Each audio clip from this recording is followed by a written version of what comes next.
Alright, I've already made all of my money for the day, but I haven't done a video in the last 2 days, so I wanted to get you something on here.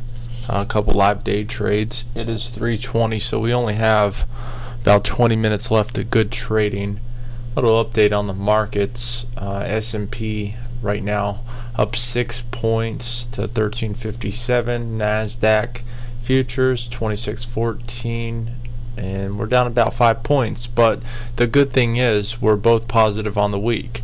The key levels you need to watch for the S&P is 1354, NASDAQ 2610. This morning we had some economic news came out. Jobless claims were better than expected, so I got long the E-minis actually 7:30 this morning.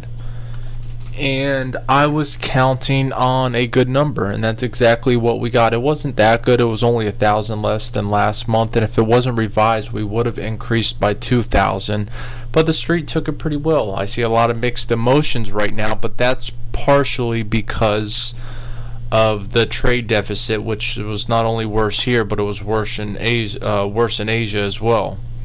What are we looking forward to? Looking forward to the CPI announcement in China. That's going to be groundbreaking for the markets, I think, going into tomorrow's session. B released their report this morning. They did not raise rates. I knew they wouldn't. Still at 0.5%. What other world news? We had Australia. I'm reading this off my head. Australia reported a better jobs number, and the analysts were expecting it to be worse, so that boosted that market. And yeah, so basically all of Europe was up and everything, and we're doing pretty good. So this was the first trade I made on the day. Second trade of the day, I was originally short these soybeans, and I got stopped out, and I reversed the trade for a long, and I turned 112 on that. I also traded oats to the downside. I made 162 on this short. And remember, we have the USDA report that came out this morning. I've only read the headlines. I'm going to read it after I get done trading today, so I just wanted to update you on that. Had some good trades in Schlumberger today, up 5.10 in Schlumberger. The last trade I made was right here off of this 81 level. Got long at 83, 3,000 shares, let it ride. I shorted Apple, 500 shares of Apple during this move right here. I was shorting this, and I made 55 on it. I was up 112, but we had a violent move up, and finally I just said, you know what, I'll take 50 bucks. I'm not going to risk it, because this thing could move 50 to 75 cents in a blink of an eye.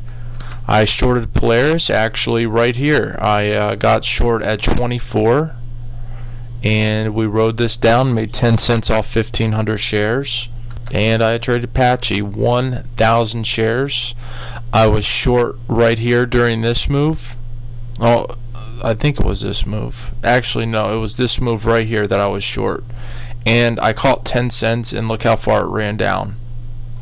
And I had one loser on the day, and that was Bed Bath & Beyond. I'll bring it up. Alright, so I'll show you. I was watching it here. I felt it was getting toppy once I saw this action taking place. I was watching the tape very closely. A lot of times a strong stock will end up going up, but this right here's, I don't know the correct pronunciation. I call it, I have my own terms when I'm trading, let's put it that way. I call it a half cup. So that means we don't fill the full cup top and create the handle and move up. We just do a half, and then we continue down. Well, I observed this, and I was looking into the future. So I was short here, and I got stopped out here. And unfortunately, if I would have just put my stop a little looser, I would have participated in majority of this move. Alright.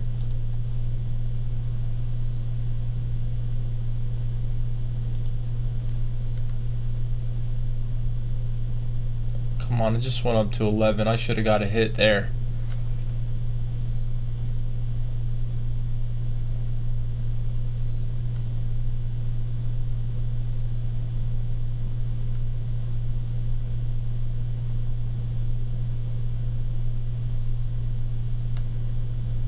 Yep, finally got hit. That's usually how it goes when they move it up. That's when I get hit. So we're short 2,500 shares from 44.08.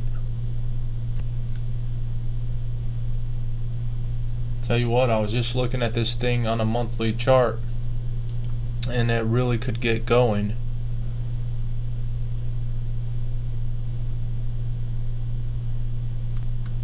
Come on, 1 cent. Give it to me. You printed 4s. Give me mine.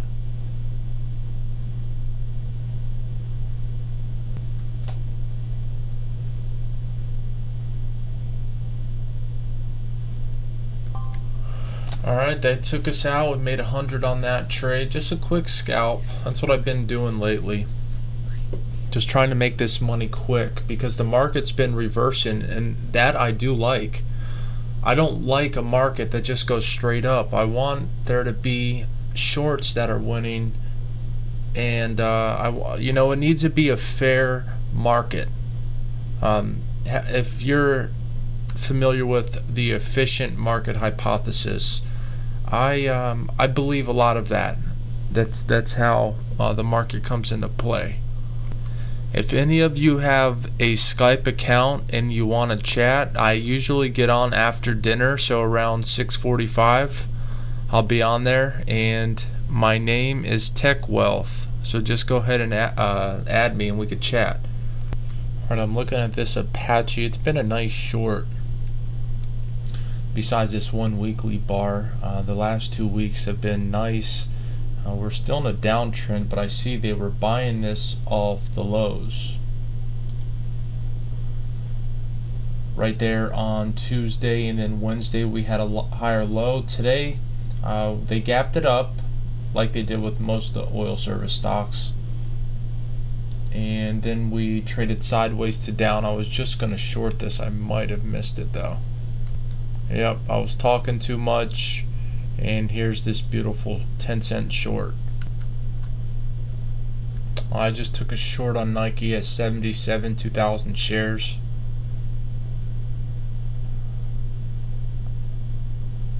I'm not sure if I got the best fill on this. I was a little late to the party. If you traders are playing Nike, watch this 109 half level. Actually, it is 108 half to be precise. Keep an eye on that level, mark it on your chart, and you use that to gauge some trades. Alright, I lost 180 on this trade. That's 340. I don't want to give back any more. I short it one more time.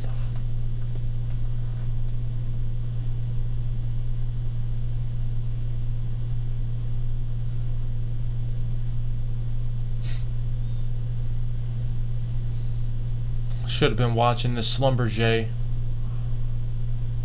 That's what I really wanted to get long on this reversal.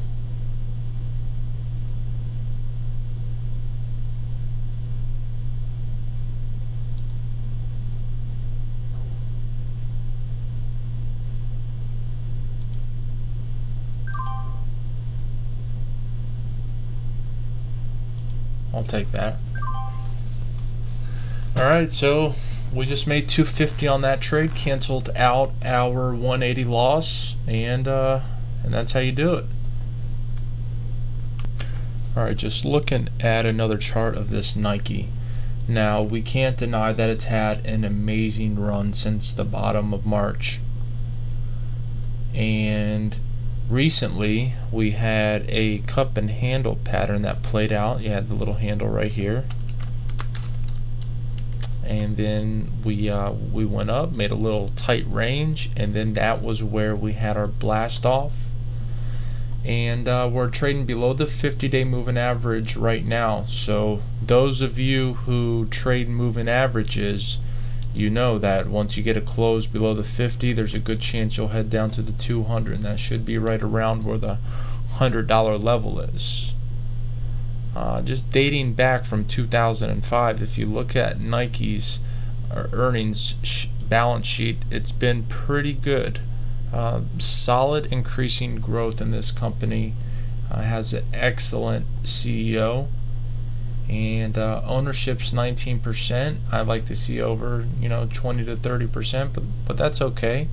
Banks own 2%, funds own 54%, and funds have been backing off a lot for ownership in the past quarter, and I don't know why that is. I'll have to do some research on that. Here's some of the other names in the industry, and I actually just got an update on Michael Kors. An alert went off, so I have to check that out.